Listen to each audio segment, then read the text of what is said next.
నమస్కారం వార్తలకి స్వాగతం నా పేరు పవన్ కుమార్ ముందుగా ఈనాటి ముఖ్యాంశాలు యాదాద్రిలో అధికారులతో సీఎం కేసీఆర్ సమీక్ష గండి చెరువు ఆధునీకరణ పనులు నాణ్యతతో చేపట్టాలని ఆదేశం బలహీన వర్గాలకు ప్రధాని పెద్దపీట వేస్తున్నారన్న ఎంపీ లక్ష్మణ్ అక్టోబర్ 2 నుంచి చేనేత కార్మికులకు ఖాదీ మేళా చేపట్టనున్నట్లు వెల్లడి గుజరాత్లో రెండో రోజు ప్రధాని మోదీ పర్యటన అంబాజీలో 7,200 కోట్ల అభివృద్ధి పనులకు శంకుస్థాపన ఢిల్లీలో ఘనంగా జాతీయ ఫిలిం అవార్డుల ప్రదానోత్సవం రాష్ట్రపతి చేతుల మీదుగా అవార్డులు అందుకున్న తెలుగు తేజాలు తమన్, టీవీ రాంబాబు, సంధ్యారాజు. ముగిసిన కాంగ్రెస్ అధ్యక్ష ఎన్నికల నామినేషన్ల పర్వం పోటీ పడుతున్న మల్లికార్జున ఖర్గే, శశి థరూర్, కేఎన్ త్రిపాఠి. వివరాలు ముఖ్యమంత్రి కె చంద్రశేఖరరావు యాదాద్రిలో పర్యటించారు. కొండపైన బాలాలయం ఆవరణలో కళావేదికకు శంకుస్థాపన చేశారు. అనంతరం వైటీడీఏ అధికారులతో సమీక్ష జరిపారు. యాదాద్రి కొండ కింద కొనసాగుతున్న బస్ స్టేషన్, గండి చెరువు ఆధునీకరణ పనులు, సత్యనారాయణ వ్రతమండపం నిర్మాణం పనులపై అధికారులను అడిగి తెలుసుకున్నారు. యాదాద్రి పునః ప్రారంభం తర్వాత ఆలయానికి భక్తుల తాకిడి పెరిగినందున అందుకు అనుగుణంగా ఏర్పాట్లు చేయాలని అధికారులను ఆదేశించారు. అభివృద్ధి పనులు నాణ్యతతో ఉండాలన్నారు. ఈ సమీక్షలో మంత్రులు Jagadish Reddy, Indrakaran Reddy, Prashant Reddy, YTDA vice chairman Kishan Rao, Yadadri Bhuvanagiri జిల్లా ఎమ్మెల్యేలు పాల్గొన్నారు.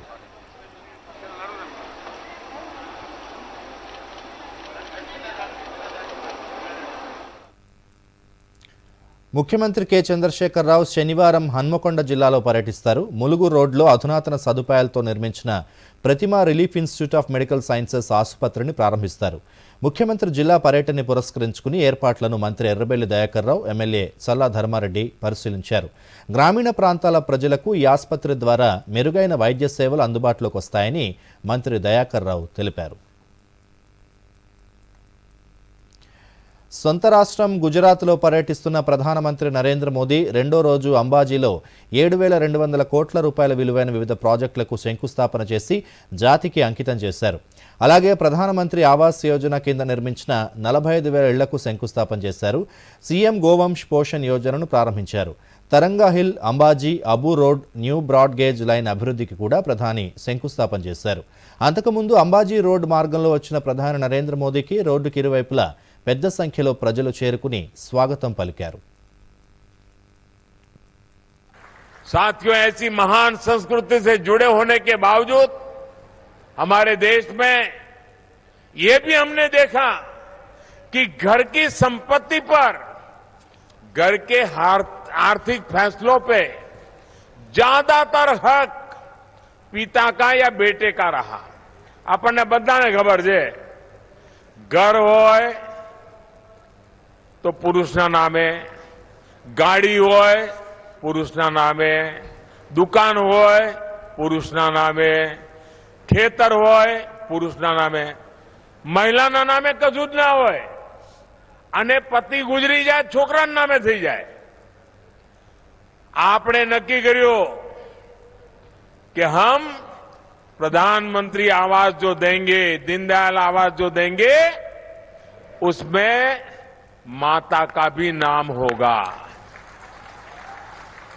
इसलिए 2014 के बाद हमने फैसला लिया कि गरीबों को सरकार जो पक्के घर बनाकर दे रही है वो मां के नाम होगा या फिर मां और उसके पति के नाम पर होगा, मां या उसके बेटे के संयुक्त नाम पे होगा. अभी तक देश में गरीबों को 3 करोड़ से अधिक घर बनाकर हमने गरीबों को दिए हैं.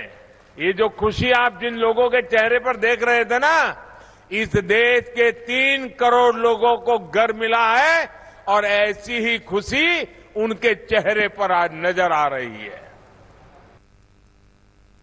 సొంత రాష్ట్రం గుజరాత్లో రెండవ రోజు ప్రధాని నరేంద్ర మోదీ పర్యటించారు. ఈ సందర్భంగా గాంధీనగర్, ముంబై మధ్య semi high speed Vande Bharat express రైలును ప్రధానమంత్రి ప్రారంభించారు. అనంతరం రైల్లో కొంత దూరం ప్రయాణించారు.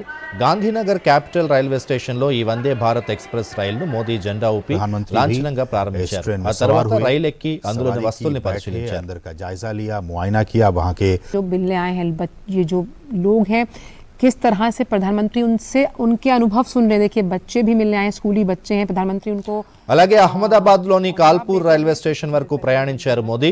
ఆయనతో పాటు రైల్వే సిబ్బంది కుటుంబాలు, మహిళా వ్యాపారవేత్తలు, యువత ఈ రైల్లో ప్రయాణించారు. ఈ సందర్భంగా ప్రధానమంత్రి వారితో ముచ్చటించారు. Urban mobility semi high speed train వారంతా ప్రధానితో ఫోటోలు తీసుకున్నారు. గాంధీనగర్ నుంచి ముంబై మధ్య నడిచే ఈ సూపర్ ఫాస్ట్ ఎక్స్ప్రెస్ కమర్షియల్ సేవలు రేపటి నుంచి ప్రారంభమవుతాయి. आत्मनिर्भर होते भारत के लिए एक बहुत बड़ा दिन है. थोड़ी देर पहले मैंने गांधीनगर मुंबई वंदे भारत एक्सप्रेस के तेज रफ्तार सफर का अनुभव किया. ये सफर था तो कुछ मिनटों का ही, लेकिन ये मेरे लिए बहुत गौरव से भरे क्षण थे. ये देश की और गुजरात की पहली वंदे भारत ट्रेन है. कालूपुर रेलवे स्टेशन से कालूपुर मेट्रो स्टेशन और फिर वहां से अहमदाबाद मेट्रो की सवारी करते हुए मैं थलतेज पहुंचा. यानी कोई बाहर से वंदे भारत के जरिए आ रहा हो. मैं आज ट्रेन में सफर कर रहा था. डिपार्टमेंट के लोग कई खूबियां बताते रहते हैं, एडवर्टाइजमेंट भी करते रहते हैं, कितनी स्पीड है, क्या व्यवस्था है सब. लेकिन एक और पहलू जो शायद डिपार्टमेंट की तरफ का ध्यान नहीं गया है, मुझे वो अच्छा लगा, मैं बताना चाहता हूं. ये जो वंदे भारत ट्रेन है, मैं कोई गणितज्ञ नहीं हूं, वैज्ञानिक नहीं हूं, लेकिन मोटा मोटा मैं अंदाज लगा सकता हूं कि हवाई जहाज में यात्रा करते समय अंदर जितनी आवाज आती है, वंदे भारत ट्रेन में वो आवाज शायद 100वें हिस्से की हो जाती है. కాంగ్రెస్ పార్టీ అధ్యక్ష ఎన్నికల్లో త్రిముఖ పోరు నెలకొంది. ఆ పార్టీ సీనియర్ నేతలు మల్లికార్జున ఖర్గే, శశి థరూర్తో పాటు జార్ఖండ్కు చెందిన త్రిపాఠి నామినేషన్లు వేశారు. నామినేషన్ల దాఖలుకు చివరి రోజైన ఇవాళ ఢిల్లీలోని ఏఐసీసీ కార్యాలయంలో ముగ్గురు నామినేషన్ పత్రాలు సమర్పించారు. అధ్యక్ష ఎన్నికల బరిలో ఉంటారన్న దిగ్విజయ్ సింగ్ ఈరోజు పోటీ చేయడం లేదని ప్రకటించారు. మల్లికార్జున ఖర్గే ప్రస్తుతం రాజ్యసభలో విపక్ష నేతగా వ్యవహరిస్తుండగా కేరళలోని తిరువనంతపురం ఎంపీగా శశి థరూర్ ఉన్నారు. జార్ఖండ్కు చెందిన త్రిపాఠి ఐఎన్టీయూసీ జాతీయ అధ్యక్షుడిగా పనిచేశారు. రేపు నామినేషన్ల పరిశీలన ఉంటుంది. అక్టోబర్ 8 వరకు నామినేషన్ల ఉపసంహరణకు గడువు ఉంది. పోటీ అనివార్యమైతే అక్టోబర్ 17న పోలింగ్ నిర్వహిస్తారు. 19న ఓట్లను లెక్కించి నూతన అధ్యక్షుడిని ప్రకటిస్తారు.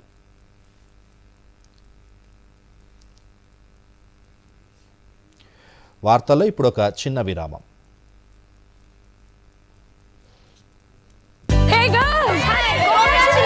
ఈవేళ పార్టీ కావాలంతే. ముందు ఛాంపియన్ తో సెల్ఫీ తీసుకుందాం. ఐడియా, ఇక్కడే చేసుకుందాం పార్టీ. Pizza party. ఏది నీ కార్డు పిన్ను ఈ నా కార్డ్ డీటెయిల్స్ స్వయంగా వేస్తాను. ఆర్బీఐ అంటుంది మీ పిన్, ఓటీపీ, సివివి లేదా ఇంటర్నెట్ బ్యాంకింగ్ పాస్వర్డ్ ఎవరితోనూ షేర్ చేసుకోకండి. ఆన్లైన్ బ్యాంకింగ్ మీ సొంత కంప్యూటర్, మొబైల్ ఇంకా సిక్యూర్ నెట్వర్క్ నుంచే చేయండి. By girls. ఎక్కడికి వెళ్తున్నావు? వినలేదా? No sharing. ఆర్బీఐ అంటుంది విషయాలు తెలుసుకోండి, జాగరూకంగా ఉండండి. వార్తలకి పునఃస్వాగతం. ఢిల్లీలో 68వ జాతీయ ఫిలిం అవార్డ్స్ ప్రదానోత్సవ కార్యక్రమం ఘనంగా జరిగింది.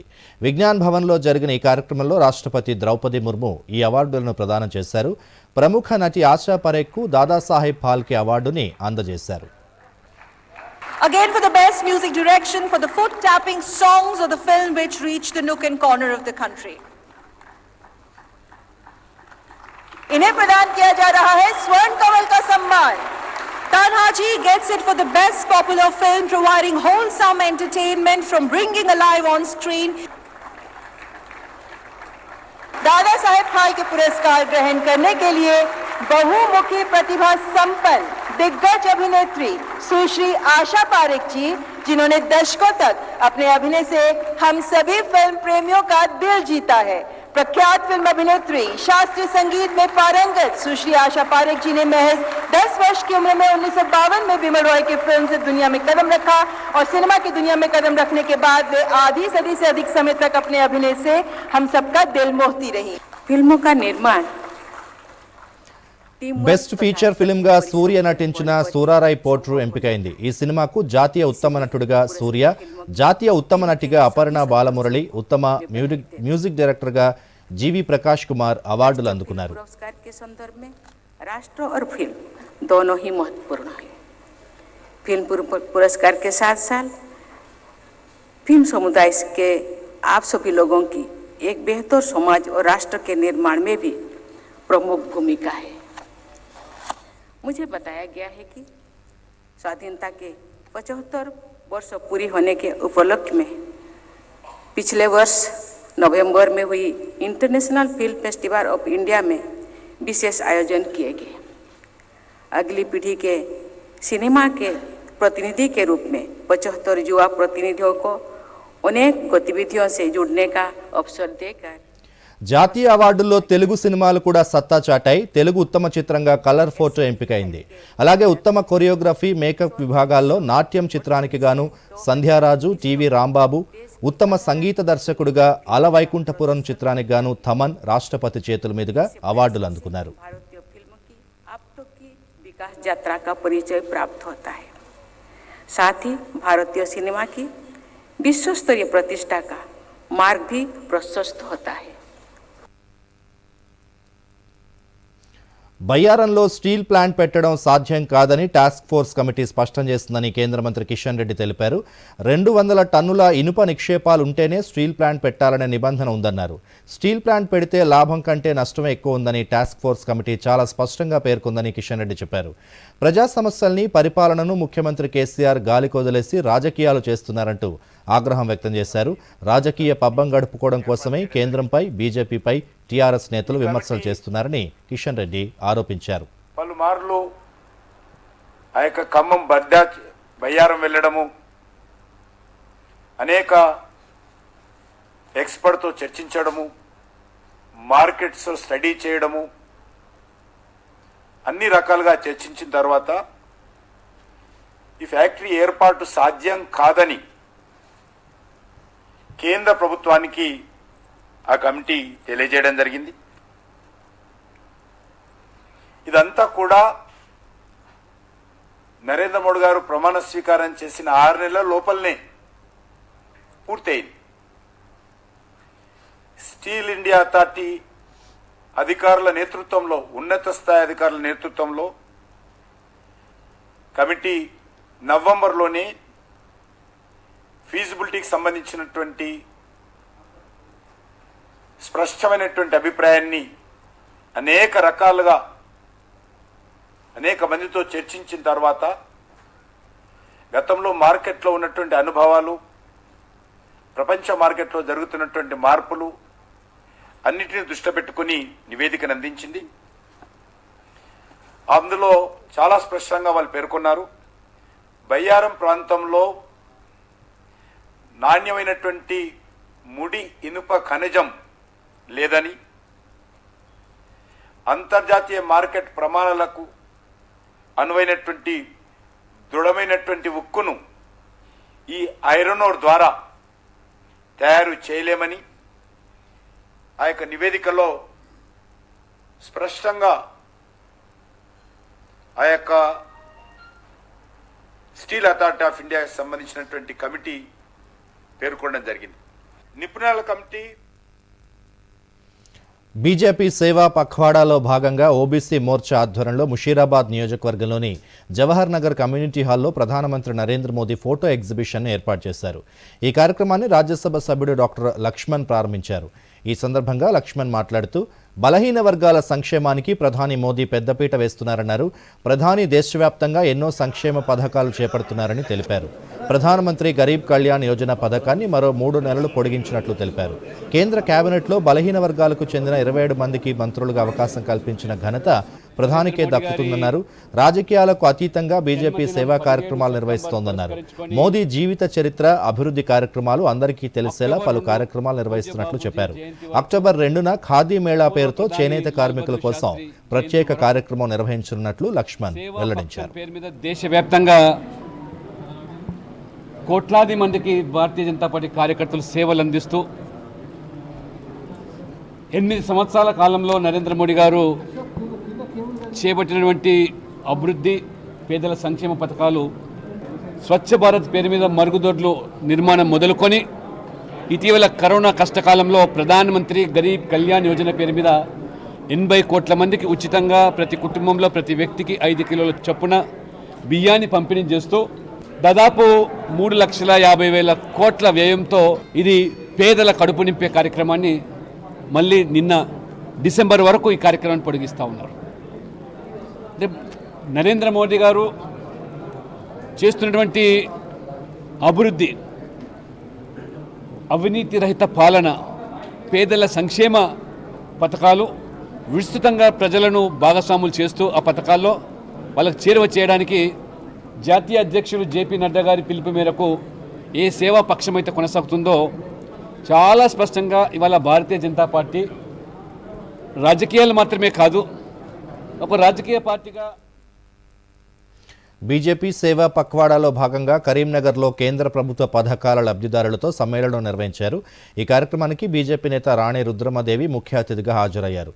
ఈ సందర్భంగా ఆమె మాట్లాడుతూ ప్రధాని మోదీ పాలనలో దేశానికి ప్రపంచంలోనే ప్రత్యేక గుర్తింపు లభించిందన్నారు. దేశ ప్రజల సంక్షేమం, అభివృద్ధి కోసం పలు పథకాలు తీసుకొచ్చిందన్నారు. రైతు శ్రేయస్సు కోసం నిరంతర కార్యక్రమాలు చేపడుతూనే ఉందన్నారు. వ్యవసాయ రంగాన్ని నూతన విధానాల వైపు మళ్లించి వ్యవసాయాన్ని లాభసాటిగా మార్చిందని, ఎంతో మందికి లబ్ధి చేకూర్చేలా పథకాలు అమలు చేస్తున్నారని చెప్పారు. కేంద్ర ప్రభుత్వ పథకాలతో తాము లబ్ధి పొందుతున్నట్లు రైతులు చెప్పారు. స్థానాల్లో భారతదేశాన్ని తీసుకొచ్చినందుకు గాను, ఇవాళ భారతదేశంలో ఉన్నటువంటి ఆర్థిక పరిస్థితిని మెరుగుపరుస్తున్నందుకు గాను, ఇవాళ ప్రజలందరికీ కూడా ఆఖరి పౌరుడి వరకు ప్రతి కేంద్ర ప్రభుత్వ పథకాన్ని చేరేటట్టుగా చేస్తున్నటువంటి నరేంద్ర మోడీ గారు ఇవాళ భారతదేశాన్ని ప్రపంచంలోనే విశ్వగురువుగా నిలబెట్టాలనేటువంటి ఒక ఉద్దేశంతో వారు చేస్తున్నటువంటి కృషిని భారతదేశంలో ఉన్నటువంటి ప్రజలందరికీ కూడా తెలియజేస్తూ ఈరోజు ప్రభుత్వం నిర్ణయించినటువంటి కేంద్ర ప్రభుత్వ పథకాలను క్షేత్రస్థాయిలో రైతులకు వివరించడం అంటే సాయిల్ హెల్త్ కార్డు. మొట్టమొదటిగా భూసార పరీక్షలు చేసి రైతులు ఏ పొలంలో ఏ పంట పండుతుందో ఆ పంటనే సాగు చేసే విధంగా ప్రభుత్వం ఇచ్చినటువంటి సాయిల్ హెల్త్ కార్డులను రాష్ట్ర ప్రభుత్వము అమలు చేయకపోవడం వల్ల రైతులు ఇబ్బందులకు గురవుతున్నారు.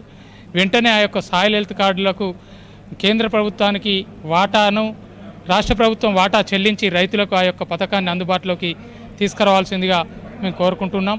ఈరోజు భారతీయ జనతా పార్టీ కిసాన్ మోర్చా జిల్లా శాఖ ఆధ్వర్యంలో ఏదైతే కేంద్ర ప్రభుత్వం ప్రవేశపెట్టినటువంటి పథకాలను లబ్ధిదారులతో ఈరోజు సమావేశం నిర్వహించుకోవడం జరిగింది. దానికి ముఖ్య అతిథిగా రాణి రుద్రమదేవి గారు రావడం జరిగింది.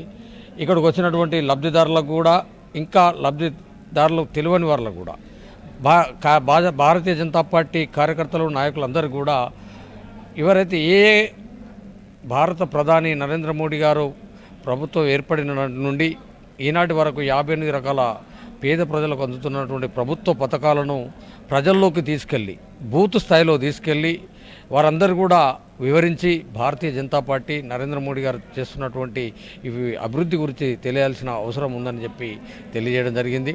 ఈరోజు కరీంనగర్ జిల్లాలో కిసాన్ మోర్చా ఆధ్వర్యంలో కేంద్ర ప్రభుత్వ పథకాల లబ్ధిదారుల సమావేశం నిర్వహించడం జరిగింది. ఈ సమావేశానికి ముఖ్య అతిథిగా శ్రీమతి రాణి రుద్రమ గారు వచ్చారు. వారు కేంద్ర ప్రభుత్వం అమలు చేస్తున్న పథకాలను వివరించడం జరిగింది. అలాగే వాటిని క్షేత్రస్థాయిలో నాయకులు, కార్యకర్తలు ప్రజలకు వివరించాలి ఊళ్ళల్లో అని చెప్పడం జరిగింది. వార్తల్లో మరో చిన్న విరామం. మన డెజర్ట్ వచ్చేసింది కానీ మన ఛాంపియన్ ఇంకా రాలేదు మరి. బిల్ ఇచ్చే ముందేనే వస్తుందంటారా? సో గర్ల్స్ ఏంటట సంగతి? బిల్లట సంగతి ఏది నీ కాడి పిన్ని. ఆర్బీఐ అంటుంది మీ పిన్, ఓటీపీ, సివివి లేదా ఇంటర్నెట్ బ్యాంకింగ్ పాస్వర్డ్ ఎవరికీ ఇవ్వొద్దు. ఆన్లైన్ బ్యాంకింగ్ మీ సొంత కంప్యూటర్, మొబైల్ ఇంకా సెక్యూర్ నెట్వర్క్ నుంచే చెయ్యండి. తినడం ఛాంపియన్షిప్ జరిగిందా? ఆర్బీఐ అంటుంది విషయాలు తెలుసుకోండి, జాగరూకంగా ఉండండి. వార్తలకి పునఃస్వాగతం.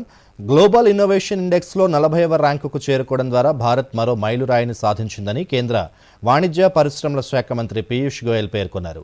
న్యూఢిల్లీలో జరిగిన పీహెచ్డీ ఛాంబర్ ఆఫ్ కామర్స్ 117వ వార్షికోత్సవంలో కేంద్ర మంత్రి పాల్గొని ప్రసంగించారు. 2015లో 81వ స్థానంలో ఉన్న భారత్ 7 ఏళ్లలో 41 స్థానాలు మెరుగుపరుచుకుందని తెలిపారు. ఈజ్ ఆఫ్ డూయింగ్ బిజినెస్ వల్లే ఇది సాధ్యమైందన్నారు. వ్యాపారాలు స్థాపించుకోవడానికి సింగిల్ విండో అమలు చేస్తున్నట్లు చెప్పారు. వ్యాపారులు ఎదుర్కొంటున్న సమస్యలపై ప్రభుత్వం దృష్టి సారించిందని చెప్పారు. Different representatives of industry, and therefore, while that's not what you call me year to year, but I do believe it will be nice if all of you can, all the ex-presidents that I see seated around me in the front row, can play a significant role in continuing to strengthen this organization, giving it leadership, and grooming the young leaders like Saket and others after him who will take over. And I'm glad that the young blood is coming in a bigger way. They're coming in with leadership roles. Saket, I wish you well, as you may be aware, and many in this room are. Our doors are దేశంలో తొలిసారి 5G సేవలు రేపటి నుంచి అందుబాటులోకి రానున్నాయి. ఢిల్లీలో ప్రధానమంత్రి Narendra Modi 5G సేవలను ప్రారంభిస్తారు. మొదట ఎంపిక చేసిన మెట్రో నగరాల్లో ఇవి ప్రారంభమవుతాయి. ఆ తర్వాత దశల వారీగా 5G సేవలను విస్తరిస్తారు. మరిన్ని వివరాలు. దేశంలో 5G సేవలు మరో 24 గంటల్లో అందుబాటులోకి రానున్నాయి. ప్రధానమంత్రి నరేంద్ర మోదీ 5G సేవలను శనివారం ప్రారంభిస్తారు. ఢిల్లీలోని ప్రగతి మైదాన్లో నిర్వహించే 6వ విడత ఇండియన్ మొబైల్ కాంగ్రెస్ 2022 సదస్సు ప్రారంభోత్సవం సందర్భంగా ప్రధాని మోదీ 5G సేవలను ప్రారంభిస్తారని కేంద్ర కమ్యూనికేషన్లు, ఐటీ శాఖ మంత్రి అశ్విని వైష్ణవ్ చెప్పారు. 5G సేవలు ఎంపిక చేసిన నగరాల్లో తొలుత అందుబాటులోకి రానున్నాయని, దశల వారీగా దేశవ్యాప్తంగా ఈ సేవలు విస్తరించనున్నట్లు తెలిపారు. 2 ఏళ్లలో దేశం మొత్తానికి 5G సేవలను అందించాలని ప్రభుత్వం లక్ష్యంగా పెట్టుకుందన్నారు. 5G సేవల కోసం దాదాపు 3 లక్షల కోట్ల రూపాయల పెట్టుబడి పెట్టనున్నట్లు కేంద్ర మంత్రి తెలిపారు. అల్ట్రా హైస్పీడ్ ఇంటర్నెట్ సేవలతో పాటు కొత్త అవకాశాలు, ప్రయోజనాలు 5G ద్వారా లభించనున్నాయి. 5G టెక్నాలజీ ఆధారిత సేవలు ప్రస్తుత 4G సేవల కంటే దాదాపు 10 రెట్లు ఎక్కువ వేగం, సామర్థ్యాలను అందించగలవని అంచనా. Full length high quality video కొన్ని సెకన్ల వ్యవధిలోనే డౌన్లోడ్ చేసుకోవడం వీలవుతుంది. ఇటీవల 5G స్పెక్ట్రమ్ వేలం విజయవంతంగా నిర్వహించారు. టెలికాం సర్వీస్ ప్రొవైడర్లకు 51,236 మెగాహెర్ట్జ్ కేటాయించబడింది. 1,50,000 కోట్ల రూపాయల ఆదాయం లభించింది. ముఖేష్ అంబానీ నేతృత్వంలోని జియో 88,078 కోట్ల విలువైన స్పెక్ట్రమ్ను దక్కించుకుంది.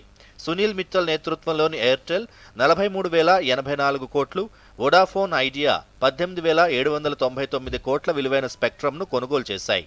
అక్టోబర్లోనే 5G సేవలు తీసుకొస్తామని ఇప్పటికే జియో, ఎయిర్టెల్ సంస్థలు ప్రకటించాయి. Bureau report, Doordarshan news. Telangana పూల పండుగ బతుకమ్మ వేడుకలు రాష్ట్ర వ్యాప్తంగా ఘనంగా జరుగుతున్నాయి. ఆడపడుచులు బతుకమ్మ ఆటపాటలతో తెలంగాణ వాడవాడల్లో సందడి నెలకొంది. హైదరాబాద్లోని ట్యాంక్ బండ్ బతుకమ్మ వేడుకలతో కోలాహలంగా మారింది.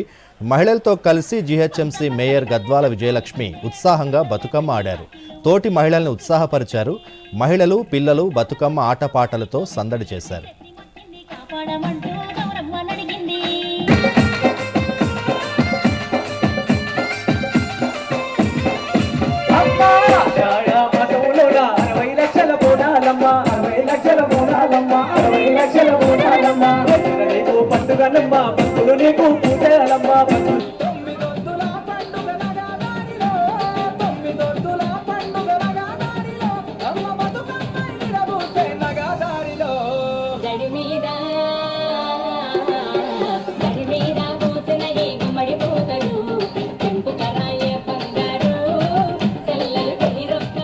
అందరు అక్క చెల్లెలకి, ఇక్కడ విచ్చేసిన అన్నదమ్ములకి కూడా మనస్ఫూర్తిగా నమస్కారాలు, బతుకమ్మ శుభాకాంక్షలు. ఒక్క పిలుపు మేరకు మీరందరూ కూడా ఇక్కడ విచ్చేసి బతుకమ్మ ఆడడానికి వచ్చినందుకు మరొకసారి ధన్యవాదాలు తెలియజేస్తున్నాను. సో ఎవరు కూడా నుంచుని ఆర్ కూర్చోవడం కాదు, బతుకమ్మ ఆడడానికి ఈరోజు మనము ఈ ప్లేస్ ఆర్గనైజ్ చేసాం. కాబట్టి ప్రతి ఒక్క మహిళ కూడా పార్టిసిపేట్ చేయాలా. అన్నదమ్ములు అన్నలు తమ్ముళ్ళు కూడా పార్టిసిపేట్ చేస్తే మాకు ఏం ప్రాబ్లం లేదు. తప్పకుండా మీరు అందరు కూడా మాతో ఆడండి. థ్యాంక్ యూ, ధన్యవాదాలు.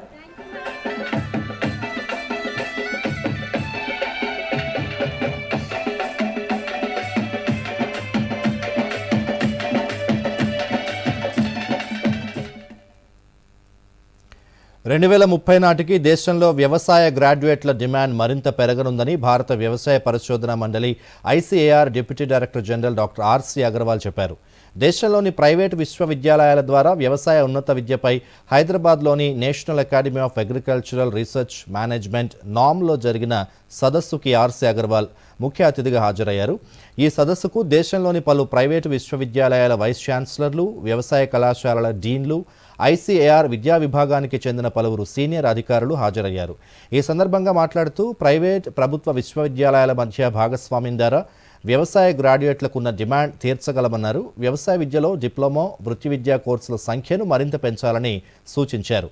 నామ్ డైరెక్టర్ సిహెచ్ శ్రీనివాసరావు మాట్లాడుతూ దేశంలో కొన్నాళ్లుగా వ్యవసాయ విద్యలో బాలికల నిష్పత్తి భారీగా పెరుగుతోందని చెప్పారు. వ్యవసాయ విద్య నాణ్యతను మెరుగుపరచడానికి మరింత కృషి చేయాలని సూచించారు. జాతీయ క్రీడలు జరుగుతున్న అహ్మదాబాద్లో కేంద్ర క్రీడల మంత్రి అనురాగ్ ఠాకూర్తో బ్యాడ్మింటన్ క్రీడాకారిణి పివి సింధుతో కలిసి రాష్ట్ర క్రీడల మంత్రి శ్రీనివాస్ గౌడ్ భేటీ అయ్యారు.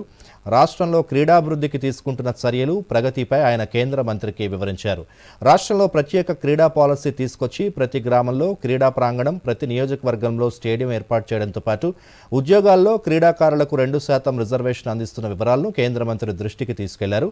ఇటీవలి కామన్వెల్త్ క్రీడల్లో రాష్ట్రానికి చెందిన క్రీడాకారులు పెద్ద సంఖ్యలో పతకాలు సాధించి దేశంలోని 2వ స్థానంలో నిలిచినట్లు మంత్రి శ్రీనివాస్ గౌడ్ కేంద్ర మంత్రికి వివరించారు.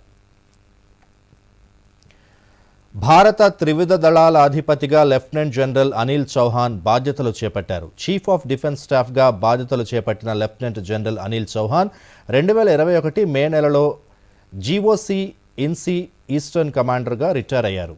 లెఫ్టినెంట్ జనరల్ అనిల్ చౌహాన్ ఖడగ్ వాసల్లోని నేషనల్ డిఫెన్స్ అకాడమీ, డెహ్రాడూన్లోని ఇండియన్ మిలిటరీ అకాడమీలో చదువుకున్నారు. 1981లో భారత సైన్యంలో 11 గూర్ఖా రైఫిల్స్లో పనిచేశారు. నార్థన్ కమాండ్లోని బారాముల్లా సెక్టార్లో అనిల్ చౌహాన్ నాయకత్వం వహించారు. నార్త్ ఈస్ట్లోని కావ్కి లెఫ్టినెంట్ జనరల్గా నాయకత్వం వహించారు. 2019 సెప్టెంబర్లో తూర్పు command general officer commanding in చీఫ్గా కూడా సేవలు అందించారు. ఆయన గతేడాది మే నెలలో పదవి విరమణ పొందారు. భారత ప్రభుత్వ సైనిక వ్యవహారాల శాఖ కార్యదర్శిగా కూడా పనిచేయనున్నారు.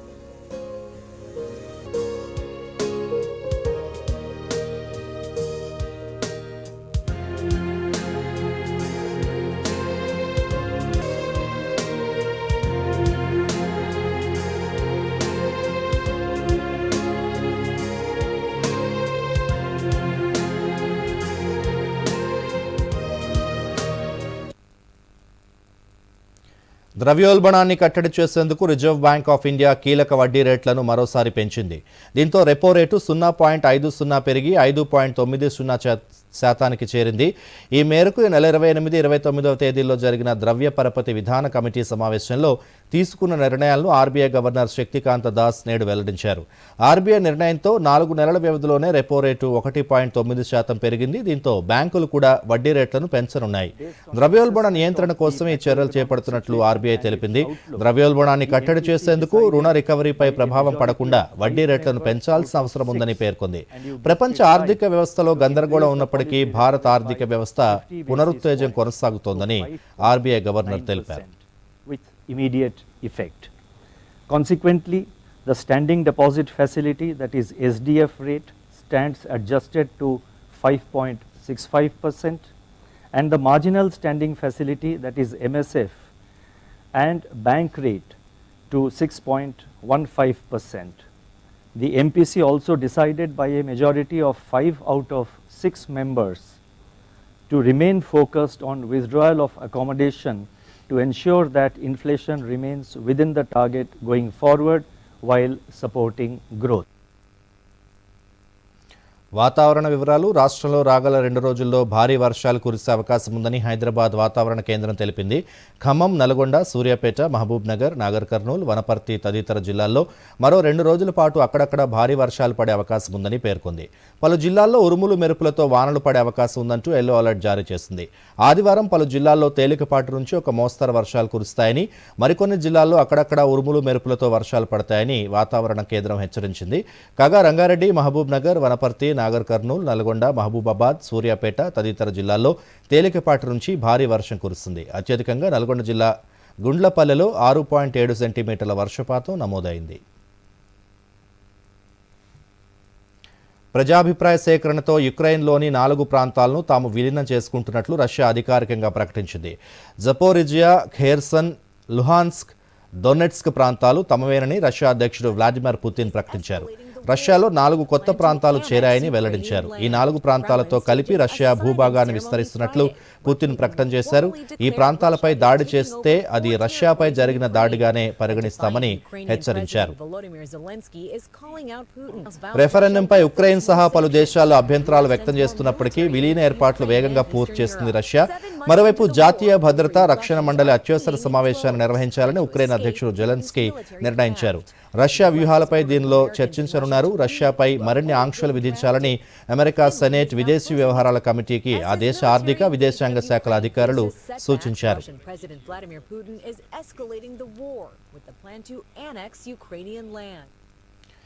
వార్తలు ముగించే ముందు ముఖ్యాంశాలు మరోసారి. దూరదర్శన్ యాదగిరి వార్తలను ఇప్పుడు సోషల్ మీడియాలో కూడా చూడొచ్చు. యూట్యూబ్ అయితే డిడి న్యూస్ తెలంగాణ, ట్విట్టర్ అయితే DD news Telangana @DD Yadagiri news, మరి ఫేస్బుక్ అయితే డిడి న్యూస్ తెలంగాణలో చూసి సబ్స్క్రైబ్ చేసి లైక్ చేయండి, షేర్ చేయండి. యాదాద్రిలో అధికారులతో సీఎం కేసీఆర్ సమీక్ష.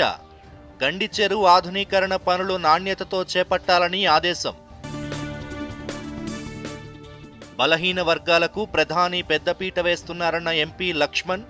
అక్టోబర్ 2 నుంచి చేనేత కార్మికులకు ఖాదీ మేళా చేపట్టనున్నట్లు వెల్లడి. గుజరాత్లో 2వ రోజు ప్రధాని మోదీ పర్యటన. అంబాజీలో 7,200 కోట్ల అభివృద్ధి పనులకు శంకుస్థాపన. ఢిల్లీలో ఘనంగా జాతీయ ఫిలిం అవార్డుల ప్రదానోత్సవం. రాష్ట్రపతి చేతుల మీదుగా అవార్డులు అందుకున్న తెలుగు తేజాలు తమన్, టీవీ రాంబాబు, సంధ్యారాజు. ముగిసిన కాంగ్రెస్ అధ్యక్ష ఎన్నికల నామినేషన్ల పర్వం. పోటీ పడుతున్న మల్లికార్జున ఖర్గే, శశి థరూర్, కేఎన్ త్రిపాఠి.